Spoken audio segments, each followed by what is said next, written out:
Hello student, आपण बघत आहे इलेक्ट्रोस्टॅटिक्स आणि इलेक्ट्रोस्टॅटिकमध्ये आपल्याला आज स्टार्ट करायचं आहे ॲप्लिकेशन ऑफ गॉस थिअरम. आणि यामध्ये फर्स्ट ॲप्लिकेशन आपल्याला इथे फाइंड आउट करायचं, that is to determine electric intensity at any point due to uniformly charged hollow sphere. जर एखाद्या होलो मेटल स्पियरला आपण चार्ज करत असेल तर त्याच्या अराउंड जी इलेक्ट्रिक फील्ड फॉर्म होत आहे त्या इलेक्ट्रिक फील्डमधल्या कुठल्याही पॉईंटचा आपल्याला फाइंड आउट करायची electric intensity, but using Gauss theorem. आहे लक्षात? ओके. त्यासाठी आपल्याला माहीत आहे आपल्याकडे चार्जिंगचे जे प्रोसेस आहेत किंवा चार्जिंगचे ज्या मेथड्स आहेत, कुठल्या? Charging by friction, charging by conduction, charging by induction. आहे लक्षात? आउट ऑफ दीज 3 प्रोसेस आपण कुठल्याही एका प्रोसेसनी एका हॉलो मेटल स्पियरला चार्ज करत आहे. तर आपल्याला माहीत आहे कुठल्याही मेटलला जर आपल्याला चार्ज करायचं असेल तर त्याला आपण चार्ज करू शकतो आयदर बाय कंडक्शन और बाय इंडक्शन. त्यामुळे कंडक्शन किंवा इंडक्शन यापैकी कुठल्याही एका मेथडचा यूज करून एका हॉलो मेटल स्पियरला आपण चार्ज करत आहे आणि त्याला एका डायलेक्ट्रिक मीडियममध्ये प्लेस करत आहे की ज्या डायलेक्ट्रिक मीडियमची किंवा ज्या डायलेक्ट्रिक मीडियमचा परमिटिव्हिटी कॉन्स्टंट आपण कन्सिडर करत आहे एप्सिलॉन नॉट के आहे. ओके. त्यासाठी आपण जो हॉलो मेटल स्पियर कन्सिडर करत आहे, लेट एक असा हॉलो मेटल स्पियर आपण इथे कन्सिडर करत आहे. ज्या हॉलो मेटल स्पियरची सपोज रेडियस आपण कन्सिडर करत आहे कॅपिटल आर आहे. कॅपिटल आर रेडियस असणारा एक हॉलो मेटल स्पियर आहे. ज्या हॉलो मेटल स्पियरला आपल्याला इथे चार्ज करायचं आहे लक्षात. मग आपण आताच बघितलं आहे आयदर बाय कंडक्शन और इंडक्शन आपण अशा हॉलो मेटल स्पियरला चार्ज करत आहे की ज्यामुळे या हॉलो मेटल स्पियरच्या सरफेसवर काय डिपॉझिट होत आहेत, चार्ज डिपॉझिट होत आहे. Let capital Q amount of charge. Okay. या हॉलो मेटल स्पियरच्या सरफेसवर आपल्याला डिपॉझिट होताना दिसत आहे. तर आपण डिस्कस केलं आहे किंवा आपण बघितलेलं आहे in case of charged conductor the charges are distributed all over its surface. If the shape of metal is symmetric, then the distribution of charge is found to be uniform. But if the shape of metal conductor की ज्याला आपण charge केलेला आहे unsymmetric असेल तर चार्जेसचं distribution हे आपल्याला माहिती आहे अनइक्वली होताना दिसते, नॉन युनिफॉर्मली आपल्याला होताना दिसत आहे. कंडक्टरच्या काही भागात जास्त चार्जेस तर काही भागात कमी चार्जेस आपल्याला जाताना दिसतात. बट कंडक्टरचा शेप जर सिमेट्रिक असेल तर त्याच्यावर डिपॉझिट होणारा जो चार्ज आहे हा त्याच्या होल सरफेस एरियावर आपल्याला काय दिसतो, डिस्ट्रीब्यूट होताना दिसतो इक्वली. त्यामुळे जो total capital Q amount of charge आपण डिपॉझिट करत आहे या हॉलो मेटल स्पियरवर, तो चार्ज आपल्याला माहिती आहे डिस्ट्रीब्यूट होत आहे याच्या सरफेसवर इक्वली लाईक धिस. ओके. आणि आपल्याला माहीत आहे आपण या हॉलो मेटल स्पियरला प्लेस करत आहे अशा मीडियममध्ये ज्या मीडियमचा परमिटिव्हिटी कॉन्स्टंट आपण कन्सिडर करत आहे एप्सिलॉन नॉट के आहे, की ज्यामुळे हा मेटल स्पियर आपल्या अराउंड काय फॉर्म करत आहे, इलेक्ट्रिक फील्ड. त्यामुळे या हॉलो मेटल स्पियरच्या अराउंड काय जनरेट होत आहे, इथे इलेक्ट्रिक फील्ड आपल्याला प्रेड्यूस होताना दिसत आहे. त्याच इलेक्ट्रिक फील्डमधला कुठलाही एक पॉईंट आपण ॲझ्युम करत आहे. लेट हा पी पॉईंट आपण ॲझ्युम करत आहे. ज्या पी पॉईंटवर आपल्याला फाइंड आउट करायची इलेक्ट्रिक इंटेन्सिटी काय आहे यूजिंग गॉस थिअरम. तेच आपलं इथे काय आहे, एम आहे. ओके. पुन्हा सांगतो, लक्ष द्या इकडे काय सांगते आपण, कन्सिडरेशन काय काय केलेत लक्ष द्या इकडे. आपल्याला डिस्कस करायचं ॲप्लिकेशन ऑफ गॉस थिअरम आणि यामध्ये आपल्याला फाइंड आउट करायची electric intensity at any point due to uniformly charged metal sphere.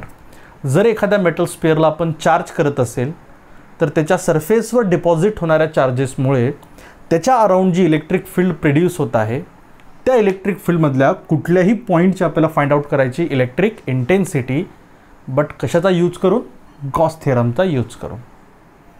त्यासाठी काय कन्सिडरेशन केलेत आपण, त्यासाठी आपण एक हॉलो मेटल स्पियर कन्सिडर करत आहे ऑफ रेडियस कॅपिटल आर. आपल्याकडे असणारे जे 3 मेथड्स आहेत चार्जिंगच्या, charging by friction, charging by conduction और charging by induction. Out of these 3 process आपल्याला माहिती आहे कंडक्टर किंवा मेटलला चार्ज करण्यासाठी आपण यूज करतो ओनली बाय कंडक्शन और बाय इंडक्शन. त्यामुळे या 2 मेथडपैकी कुठल्या एका मेथडने आपण या स्पियरला काय केलं, चार्ज केलं की ज्यामुळे या स्पिअरच्या सरफेसवर डिपॉझिट होणारा चार्ज आपण कन्सिडर करत आहे कॅपिटल क्यू आहे.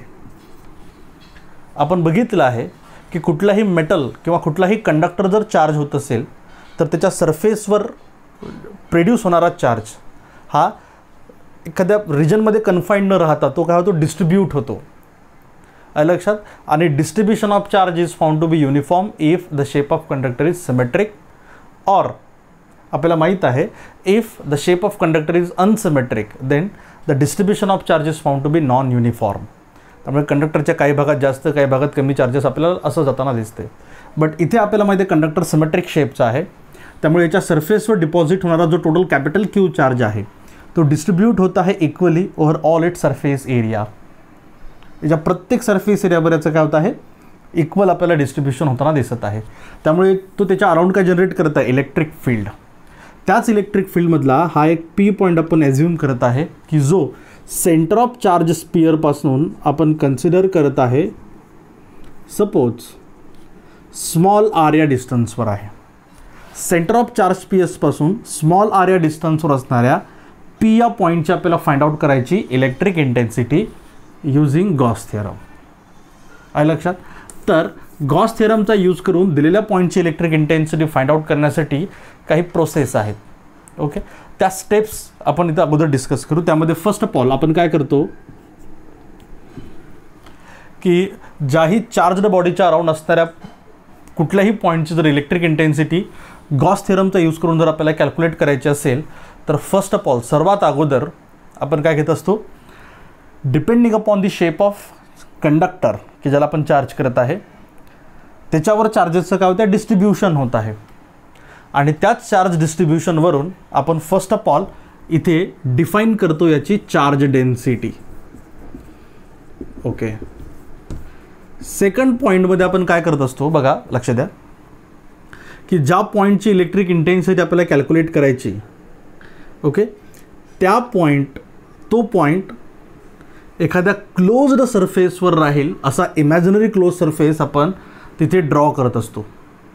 ज्या इमॅजिनरी सरफेसला आपण काय म्हणतो, गॉसियन सरफेस. काय सांगितलं आपण, लक्ष द्या. गॉस थिअरमचा यूज करून जर इलेक्ट्रिक इंटेन्सिटी कॅल्क्युलेट करायची असेल तर आपल्याला माहिती आहे गॉस थिअरम म्हणजे काय. गॉस थिअरमचं स्टेटमेंट काय आहे, the total electric flux over entire area of any closed surface is always equal to the total charge enclosed per unit electrical permittivity of surrounding medium is called. हे statement आहे Gauss थिअरमचं. त्यामुळे काय करतो आपण बघा, ज्या पॉईंटची आपल्याला इलेक्ट्रिक इंटेन्सिटी कॅल्क्युलेट करायची तो पॉईंट एखाद्या क्लोज्ड सरफेसवर येईल असा इमॅजिनरी क्लोज सरफेस आपण त्या चार्ज्ड बॉडीच्या अराउंड ड्रॉ करतो की जेणेकरून त्या चार्ज्ड बॉडीवर असणारा चार्ज त्या क्लोज सरफेसमध्ये एनक्लोज्ड राहील. अशा क्लोज्ड सरफेसला काय म्हणतो आपण, गॉसियन सरफेस. नंतर आपण या गॉसियन सरफेसचा काय फाइंड आउट करतो, इलेक्ट्रिक फ्लक्स बाय डेफिनेशन.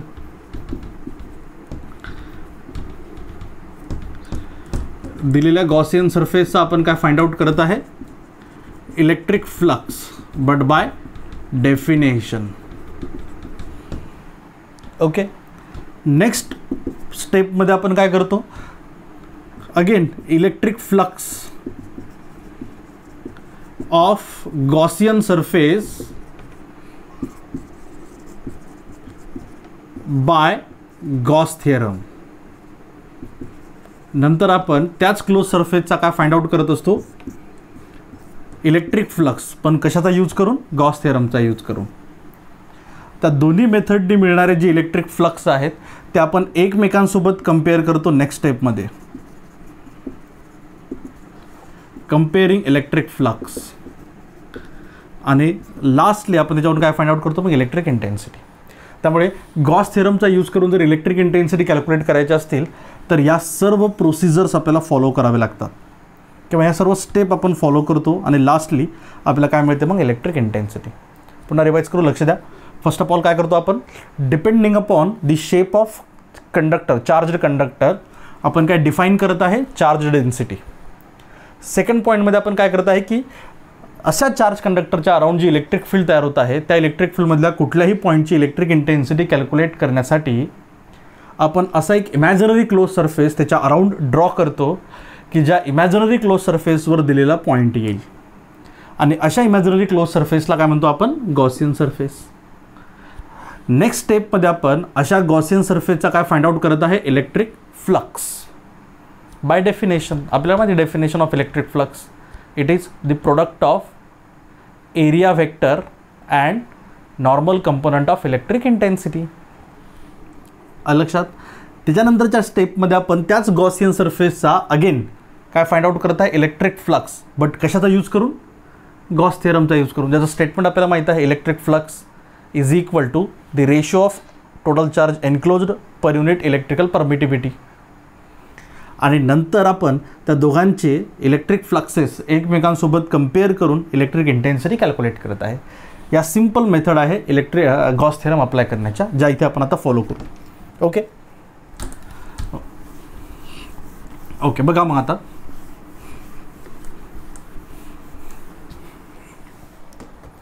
इथे या पी पॉईंटची आपल्याला इलेक्ट्रिक इंटेन्सिटी फाइंड आउट करायची.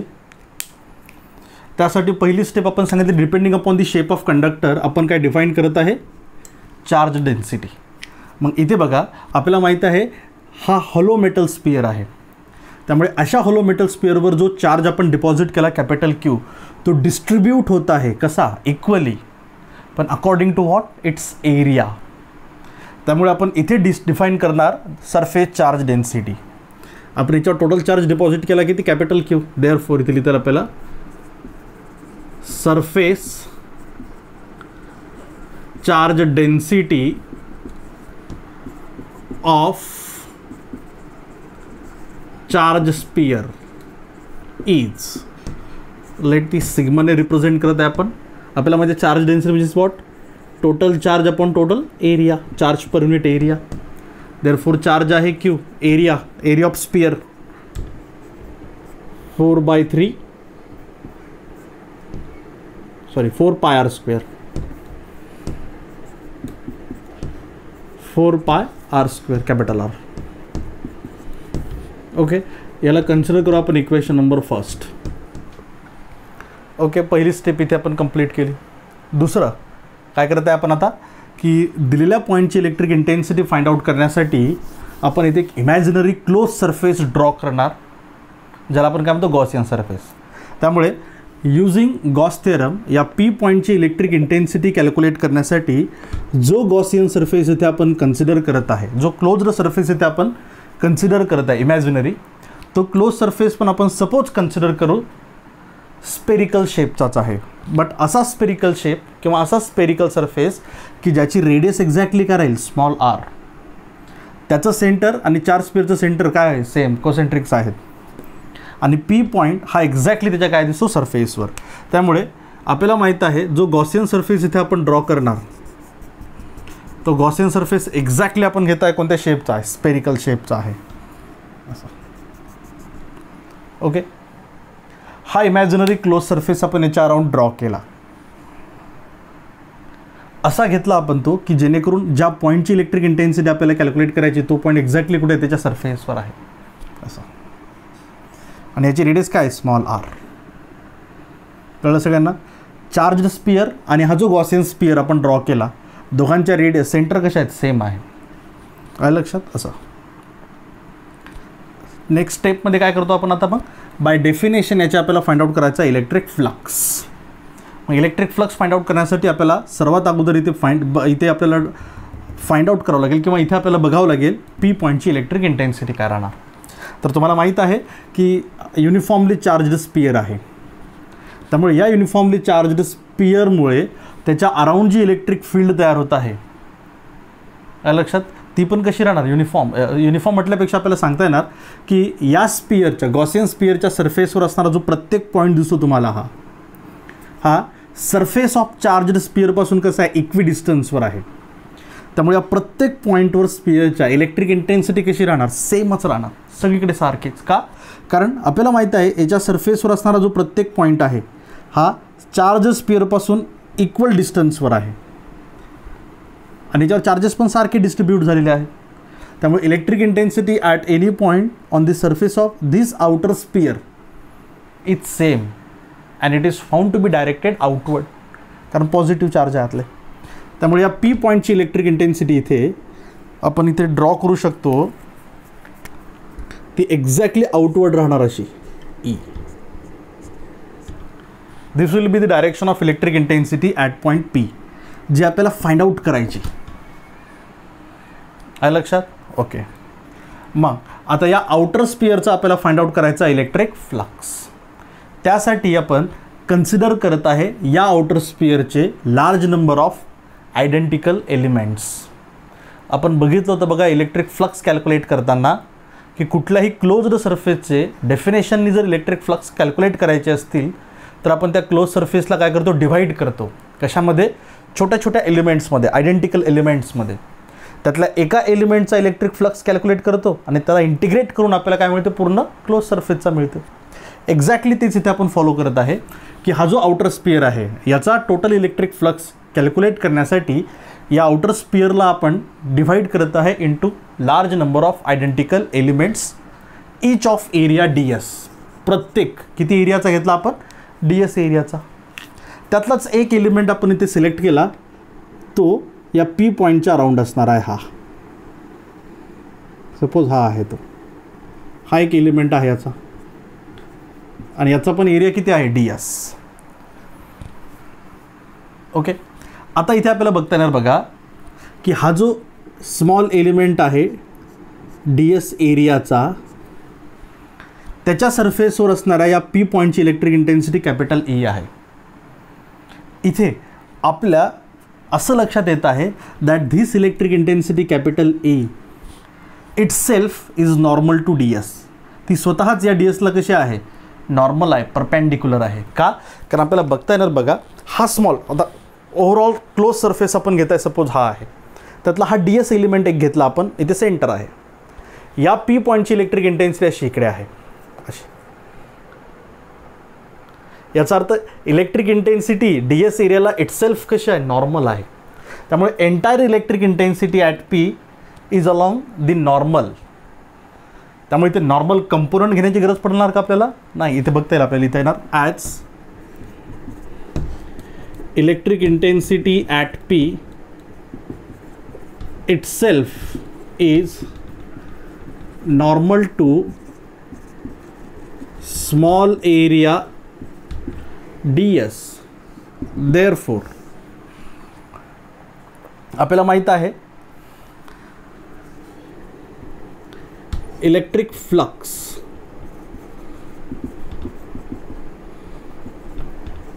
Of small area ds is, आपण घेऊ d phi याला, ठीक आहे,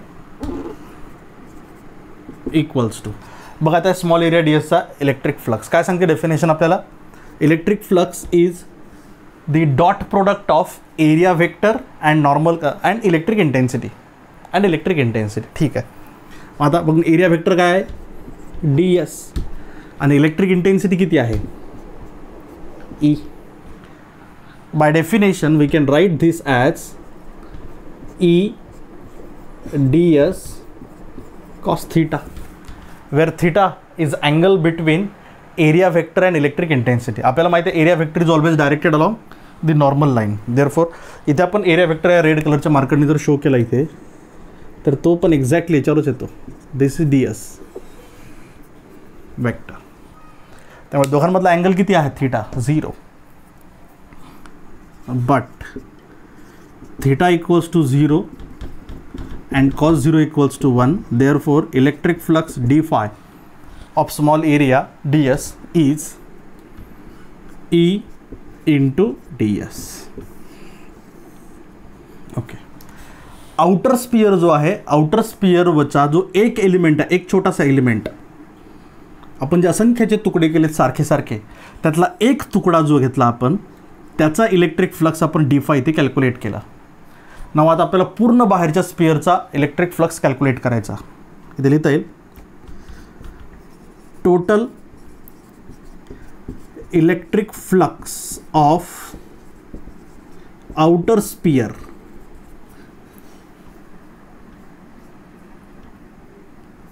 is obtained by integrating above equation. या इक्वेशनला जर आपण इंटिग्रेट केलं, इक्वेशन नंबर सेकंड घेऊ आपण याला, इक्वेशन 2, तर आपल्याला बाहेरच्या स्पिअरचा काय मिळणार, डेफिनेशनने इलेक्ट्रिक फ्लक्स. मग तोच इथे आपण ड्रॉ करू.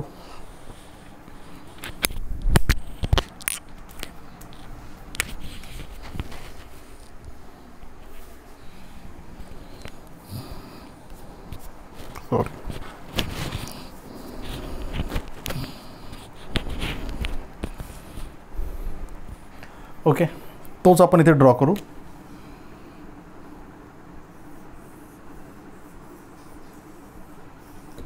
Okay, therefore electric flux of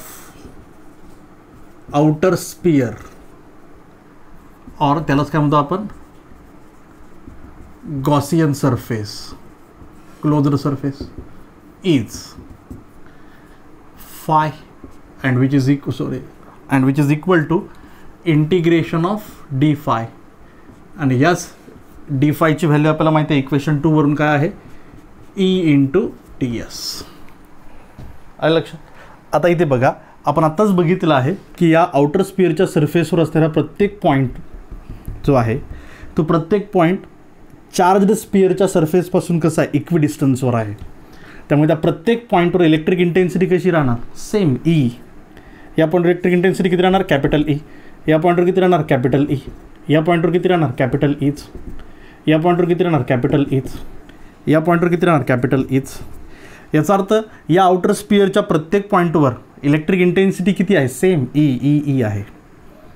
याचा earth for this outer sphere, या आउटर स्पिअरच्या प्रत्येक डी एस या एलिमेंट काठीसाठी जे छोटे छोटे तुकडे आपण केले प्रत्येक, त्या प्रत्येक तुकड्यासाठी कॅपिटल ई कसा आहे, कॉन्स्टंट आहे, सेमच आहे, म्हणजे कॉन्स्टंट आहे. त्यामुळे हा इंटिग्रेशनच्या काय येणार बाहेर.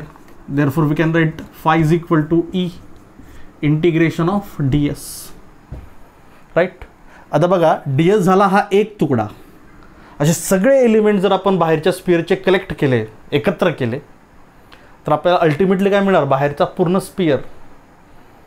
आलं लक्षात.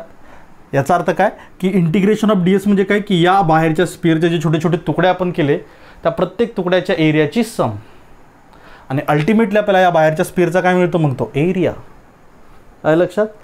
देअरफॉर इथे आपण लिहिता येणार integration of d s is equal to area of outer sphere and it is equal to बाहेरच्या स्पिअरचा एरिया काय राहणार, मग त्याची रेडियस किती आहे, स्मॉल आर.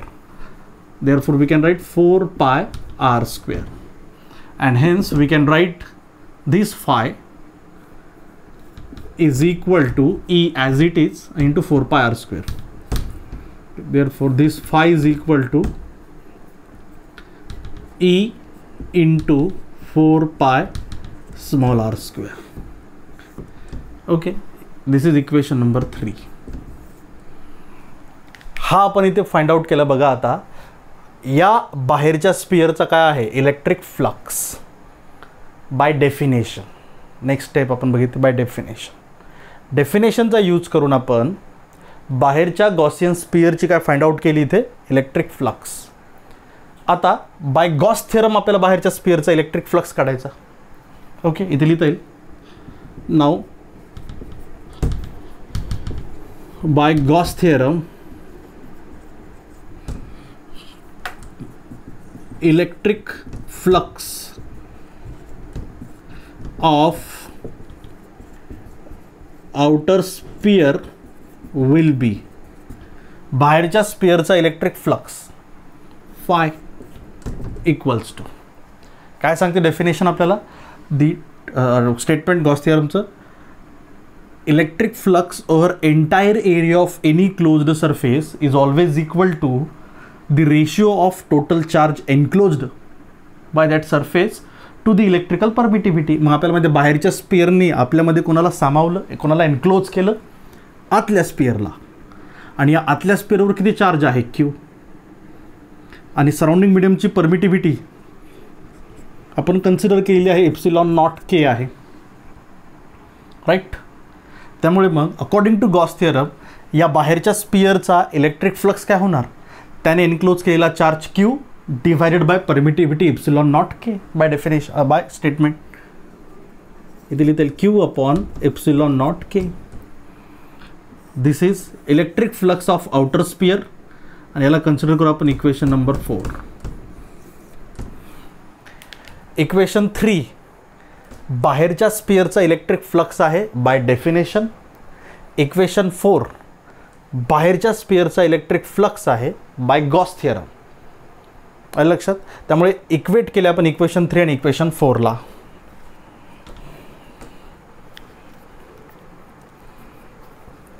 इथे लिहू आता.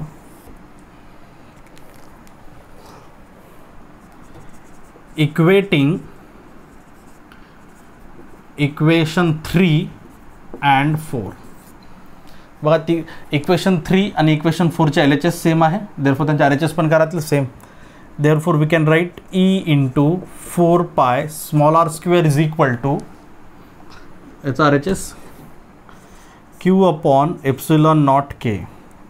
And from this we have E is equal to Q upon 4 pi epsilon naught k r square. Equation number 5. इथे आपण फाइंड आउट केलेली आहे electric intensity at point P लक्षात यूजिंग गॉस थिअरम. अशा प्रकारे या गॉस थिअरमचा यूज करून आपण या P पॉईंटची ते काय फाइंड आउट केली इलेक्ट्रिक इंटेन्सिटी इक्वेशन नंबर 5 मध्ये. आता याच इक्वेशन 5चे आपण डिफरंट फॉर्म आपल्याला डिस्कस करता येतील. चला कळ इथपर्यंत डेरिव्हेशन कळलं सगळ्यांना. ओके इथे बघू.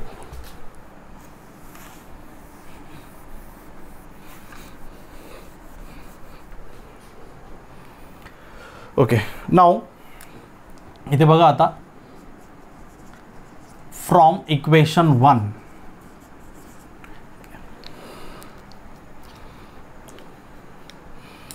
इथे बघा आता इक्वेशन 4 मध्ये बघा आपल्याला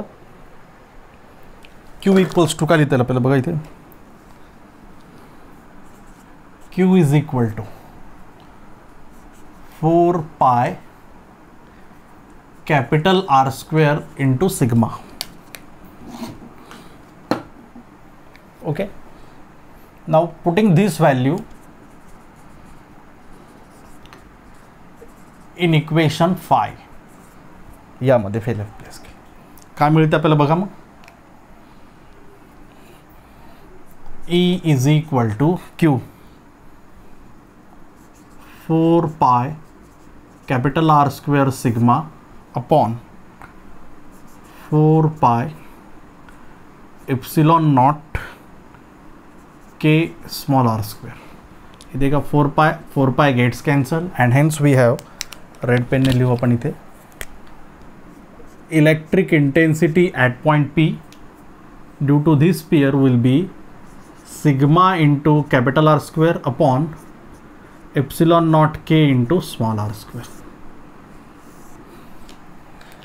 This is the electric intensity at this point due to uniformly charged sphere. आणि याला आपण कन्सिडर करू इक्वेशन नंबर 6. म्हणजे बघा इक्वेशन नंबर 5 इलेक्ट्रिक इंटेन्सिटी आहे P पॉईंटची but in terms of charge. आणि इक्वेशन 6 सेम P पॉईंटची इलेक्ट्रिक इंटेन्सिटी आहे but in terms of charge density. आहे लक्षात. त्यामुळे सिग्मा चार्ज डेन्सिटी असणारा कुठलाही हॉलो मेटल स्पियर असेल की ज्याची रेडियस कॅपिटल R आहे तर त्याच्या सेंटरपासून स्मॉल r या डिस्टन्सवर असणाऱ्या कुठल्याही पॉईंटची इलेक्ट्रिक इंटेन्सिटी ही एक्झॅक्टली एवढी राहते sigma capital R square upon epsilon not K small r square. कळलं सगळ्यांना आहे. This is how we obtain electric intensity at any point around uniformly charged metal sphere by using Gauss theorem. आहे लक्षात. आता याच इक्वेशन नंबर 6 वरून आपल्याला काही केसेस इथे डिस्कस करता येतील, त्या केसेस आपल्याला इथे मेनली बघता येणार. चला, कळलं इथपर्यंत सगळ्यांना आहे? Okay.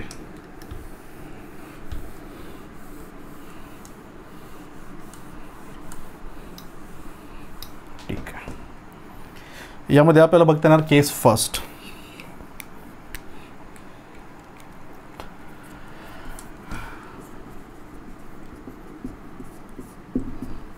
Okay, if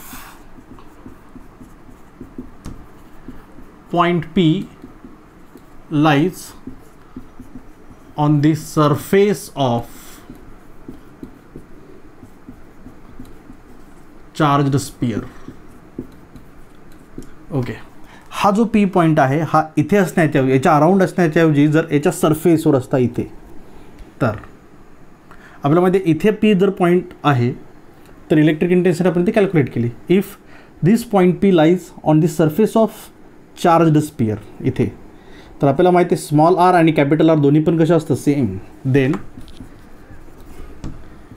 capital R is equal to what? Small r. Therefore equation 6 becomes electric intensity E is equal to, red pen लिखता हूँ, electric intensity E is equal to, इथे बघा, sigma capital R square upon epsilon not K small R square. आता दोन्ही पण कसे आहेत? Same. त्यामुळे दोन्ही पण काय होणार? Cancel. And we get sigma upon epsilon not k. This will be the electric intensity at any point on the surface of charge sphere. कुठल्याही चार्ज स्पियरच्या सरफेसवर इलेक्ट्रिक इंटेन्सिटी ही आहे. कळलं का हे? ओके.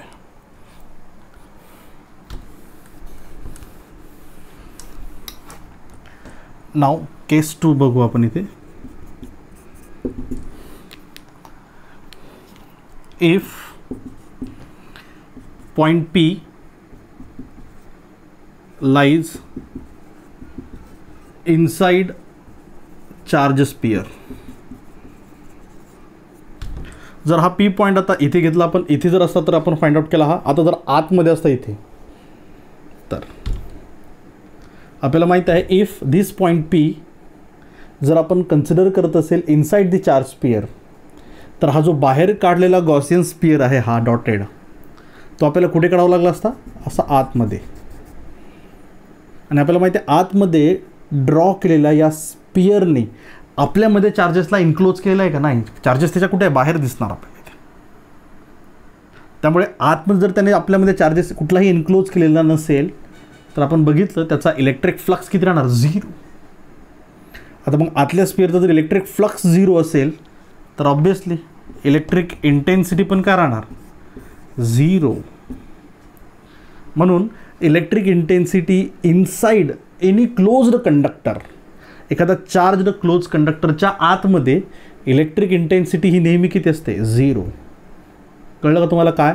आपल्याला माहिती आहे हा जर P पॉईंट इथे असता तर आपण हा फॉर्म्युला घेतला, याच्यावर जर असता सरफेसवर तर हा घेतला, आणि जर आत असता तर इलेक्ट्रिक इंटेन्सिटी किती? 0. का? कारण आपल्याला माहिती आहे बाहेर काढलेला जो स्पेअर आहे तो आपल्याला कुठे काढावा लागला असता? आतमध्ये काढावा लागला असता. आणि आतमध्ये ड्रॉ केलेल्या या गॉसियन स्पियरने आपल्यामध्ये कुठल्याही चार्जला इन्क्लोज केलं काय? नाही. आणि जर त्याने आपल्यामध्ये कुठल्याही चार्जला इन्क्लोज केलेलं नसेल तर त्याचा इलेक्ट्रिक फ्लक्स किती?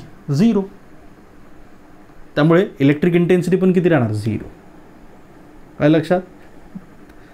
हे आपण डिस्कस केलेलं आहे electric intensity at different points due to a charged metal sphere. इथे किती आहे? सरफेसवर किती आहे? आणि आतमध्ये तो 0च आहे. कळलं का? त्यामुळे कुठल्याही चार्ज्ड कंडक्टरच्या आतमध्ये इलेक्ट्रिक इंटेन्सिटी नेहमी काय राहते? 0 राहते. आलं लक्षात? जसं एक्झाम्पल आपण कन्सिडर केलं बघा. सपोज काय घेतलं आपण? एक हॉलो मेटल स्पियर घेतला खूप, आणि अशा हॉलो मेटल स्पियरला आपण काय केलं? चार्ज्ड केलं. खूप जास्त प्रमाणात त्याला काय केलं आपण? चार्ज्ड केलं. काय लक्षात? एकदम लार्जली त्याला काय करून टाकलं आपण? चार्ज्ड.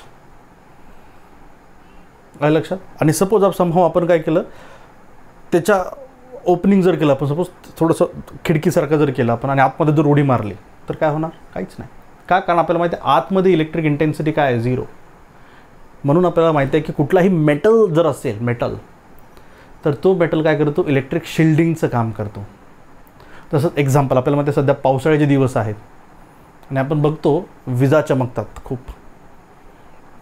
लक्षात सपोज आपण सपोज कन्सिडर करा की तुम्ही तुमची कार घेऊन लॉंग ड्राईव्हला चाललात आणि खूप जोरजोरात विजा पडत तुम्हाला बघतायत की इकडे वीज पडली, तिकडे वीज पडली. आता इतक्या जवळजवळ विजा पडत आहेत, तुम्ही त्यामुळे घाबरलात. तुम्ही तुमच्या सेफ्टीसाठी काय करणार? सांगा. काही ऑप्शन तुमच्याकडे बघा. सपोज पहिलं ऑप्शन आपण कन्सिडर करा, तुम्ही गाडीच्या खाली उतरणार, एका झाडाखाली बसणार. दुसरं ऑप्शन आहे गाडीच्या खाली उतरणार आणि ग्राउंडवर जाऊन झोपणार, असं की जेणेकरून आपल्याला माहिती आहे अर्थसोबत क्लोज कॉन्टॅक्ट राहील. लक्षात. आणि तिसरं आहे गाडीमध्येच बसणार, गाडी बंद करून गाडीमध्येच बसणार. आपल्याला माहिती आहे तिसरं ऑप्शन सगळ्यात सेफेस्ट आहे. का?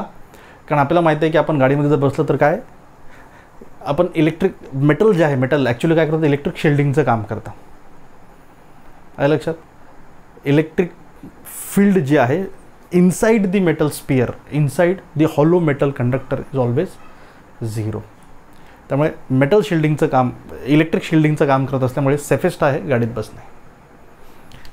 का? कारण inside the charged sphere electric intensity is always what? 0. काय लक्षात. हे आहे ॲप्लिकेशन ऑफ गॉस थिअरम. पहिलं ॲप्लिकेशन काय सांगितलं स्टेप्स आपण ॲप्लिकेशन यूज करताना? पहिलं आहे depending upon the charge distribution, काय डिफाईन करणे? Charge density. दुसरं लक्षात, ज्या पॉईंटची इलेक्ट्रिक इंटेन्सिटी कॅल्क्युलेट करायची तो पॉईंट एखाद्या क्लोज्ड इमॅजिनरी सरफेसच्या सरफेसवर येईल किंवा क्लोज्ड सरफेसच्या सरफेसवर राहील असा एक इमॅजिनरी सरफेस ड्रॉ करायचा. या केसमध्ये आपण ड्रॉ केला कोणत्या शेपचा? स्पेरिकल. तिसरं, त्या क्लोज्ड सरफेसची फाइंड आउट करायची इलेक्ट्रिक फ्लक्स बाय डेफिनेशन. नंतर त्याच क्लोज सरफेसचा फाइंड आउट करायचा electric flux by Gauss theorem. दोन्ही इलेक्ट्रिक फ्लक्स एकमेकांसोबत कम्पेअर करायचे आणि आपल्याला काय मिळते? Electric intensity. काय लक्षात. This is how we apply Gauss theorem to find out electric intensity at any point around a metal sphere, charged metal sphere. कळेपर्यंत थँक्यू.